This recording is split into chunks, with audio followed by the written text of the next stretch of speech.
திருப்பாவை பாசுரம் 28. கறவைகள் பின் சென்று காணும் சேர்ந்துண்போம், அறிவொன்றும் இல்லாத ஆயர் குலத்து உன்றன்னை பிறவி பெருந்தனை புண்ணியம் யாமுடையோம்.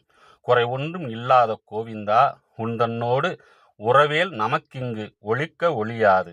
அறியாத பிள்ளைகளோம் அன்பினால் உந்தன்னை சிறுபேர் அழைத்தனவும் சீறி அருளாதே. இறைவா, நீ தாராய் பறையேலோர் எம்பாவாய்.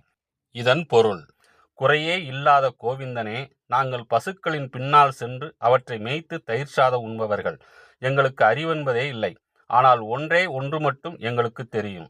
உன்னை தலைவனாக அடைந்ததால் எங்களுக்கு வைகுந்தம் உறுதி என்பதை பிறவி பயனாக அடைந்திருக்கிறோம் என்பதே அது. உன்னோடு எங்களுக்குள்ள உறவை பிரிக்க யாராலும் முடியாது. விரதம் இருக்கும் முறை பற்றியெல்லாம் அறியாத பிள்ளைகள் நாங்கள்.